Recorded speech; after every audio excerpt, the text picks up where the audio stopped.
Okay, match 2. My editing software did not like the recording of this video, so I'm going to be replaying the replay in Magic Online and commenting on that and pausing it as necessary. So here's the hand that we kept. It's a lot better than most of the other hands that we've had. We have turn 1 cohort or conscripts probably, turn 2 2 more 1-drops, and then turn 3 hopefully a fourth 1-drop followed by kicked Goblin Bushwhacker is the plan. So let's see how this progresses. We play our conscripts. Our opponent leads on snow-covered forest, snow-covered mountain.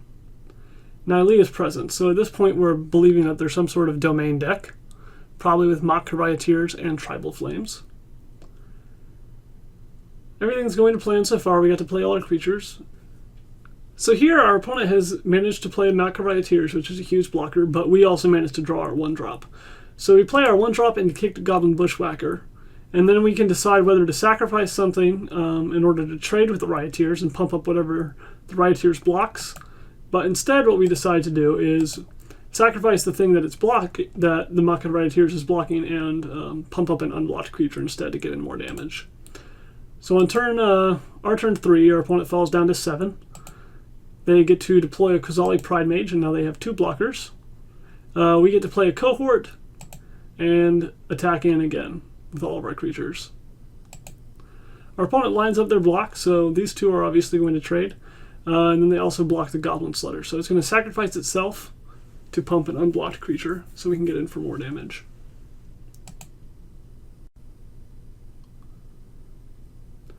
Unfortunately, our opponent then uses Scred, which deals damage to target creature equal to the number of snow permanents they control, to one of our unblocked creatures, so they only fall to 5 instead of 7.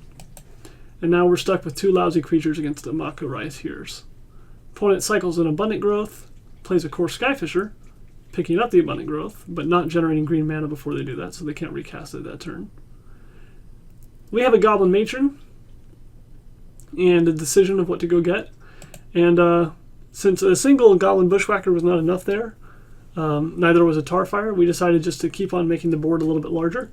So instead of playing Bushwhacker that turn, we just got another Matron to delay the question of what we wanted to search for, and plan on playing Goblin Matron into Goblin Bushwhacker on the following turn, with 5 attackers into the 2 blockers and having lethal, because we'd have 3 different attackers with 2 power apiece. They cycle their Abundant Growth that they picked up, replay a Kozali Pride Mage, attack with Exalted, and hit us for 3. There's the Goblin Matron. There's the Goblin Bushwhacker, and it turns out that our opponent's last card in hand was not an instant speed removal spell, and they put themselves dead on board to us searching up a Goblin Bushwhacker. Alright, so that was game 1. In match 2, this is the hand that we kept. It's a little bit on the expensive side with the double Goblin Matron here, but we do have a nice curve of 1-drop into 2-drop into optional 3-drop and activation of Sparksmith to start nuking their creatures. So they lead off with a turn 1 Wild Nicottle, and we lead off with the Conscripts. They are able to pump up to a 2/2 by playing the Plains. We follow up with a Sparksmith and are able to attack back. The reason that we attacked with our 2/2 here is because they could easily just play a mountain and have a 3/3, and then blocking would not go very well for us. We fall to 16 after their attack, and they play Mock Rioteers for only 2, given that they only have 2 basic land types right now. We activate Sparksmith before playing a Goblin for the turn, so we only have to take 2 damage from the removal of it. We play 2 more creatures, get to attack yet again. Our opponent plays another Rioteers. We activate our Sparksmith yet again, taking 4 damage this time, just to take the Rioteers down, falling to 10. And then we hardcast Goblin Heelcutter.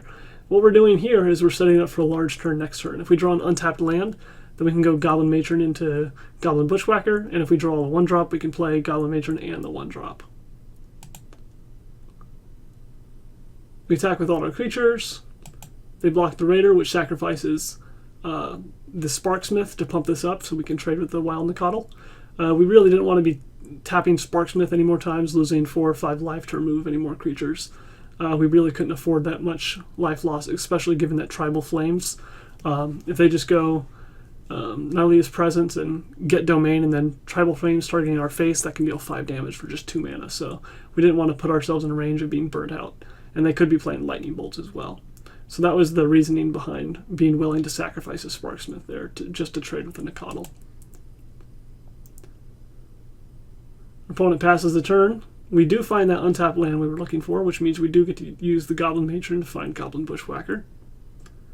Kick it, and we come over for lethal damage.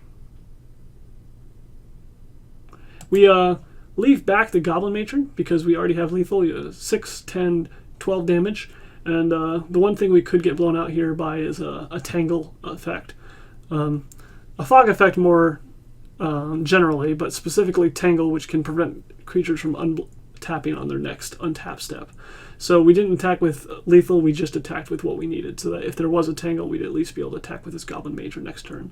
Presumably also with this Goblin Matron and another Goblin Bushwhacker. So we come over for lethal, and our opponent does not have the Tangle, and the game ends. And we take down a win for match 2.